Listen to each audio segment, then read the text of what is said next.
we sat the girls down, and Jeff said, Mom and I are getting remarried. Brittany just buckled at the knees and started crying, and Lauren's going, is it for real? Is it for real? Because during that whole time, they had been praying that God would work a miracle and just put our family back together. We've been remarried now for 9 years. It's definitely a miracle. Good, perfect.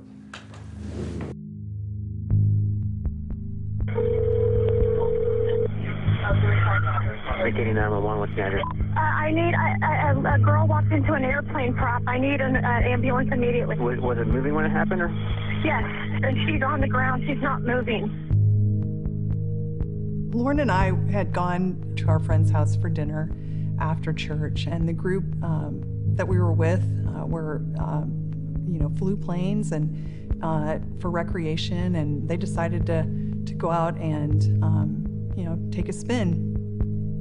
All of a sudden, within a 15-minute time frame, one of the ladies ran into the house, and she just said, Lauren's been hit by the airplane propeller, and I think she lost her left hand.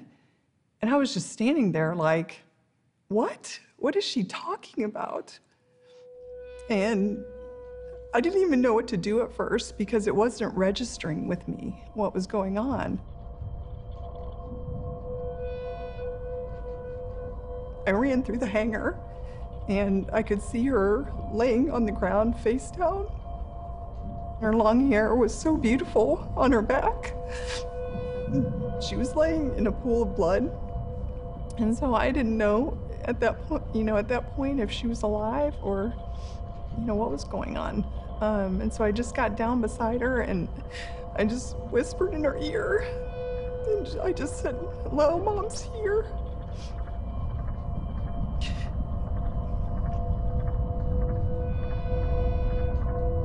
The very first night, she had, I don't know how many surgeries actually, but she had surgery for about 8 hours. At first, it was just kind of going through the motions, not really understanding that this was reality. I felt helpless. As a mom, you never dream that your child's gonna go through anything like this. And knowing that I couldn't give her hand back to her. And I couldn't save her eye.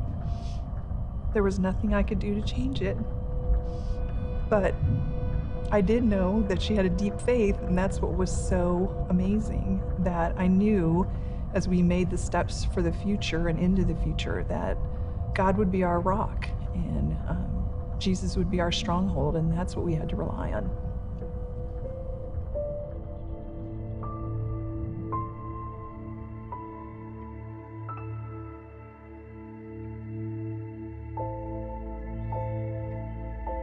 I remember waking up in the hospital and asking why I was there, and I was told I'd lost my hand and lost my eye and all of that, but I wasn't shocked to hear it.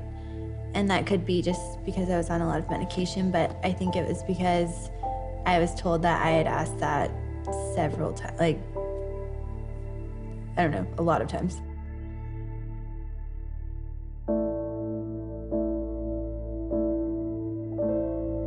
I think I began to process it after I got home and I was weaning off a lot of the strong medication that they had me on.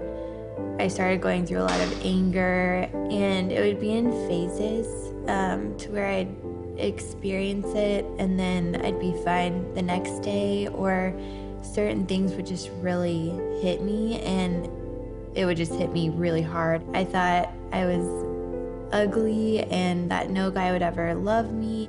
And I just thought that kind of my life was ruined. Oh no, this is really hard.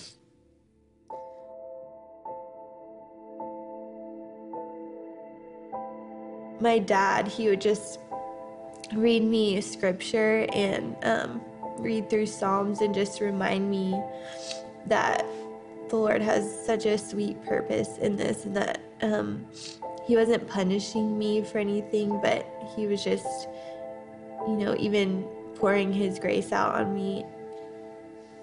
My mom would, we would just talk about oftentimes just the peace in my room, and I felt like the Lord was just always present. You're awesome. Thanks.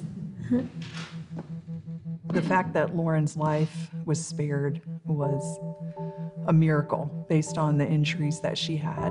The fact that she was regaining her personality was a big deal because they didn't know for sure if she would be the same person personality-wise.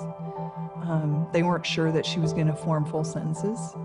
I think it's just amazing to watch how the Lord has restored me and healed my body in such a short amount of time and has done miraculous things.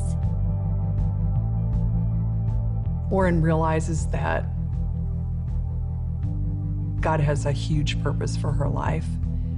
For such a young woman, to be so mature in her faith is such a blessing for me to see as a mom. I think I'm seeing that this life is way bigger than me, and that I think a lot of things that I held important earlier, even in my career, were quite shallow, and I just want to use what I've been through to talk to young girls and let them know that our appearance is not what defines us.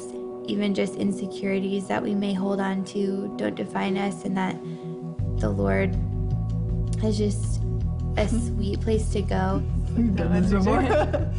I think He has called me to just be open about what I've been through and to be vulnerable, even though it's something that I wouldn't have personally chosen for myself.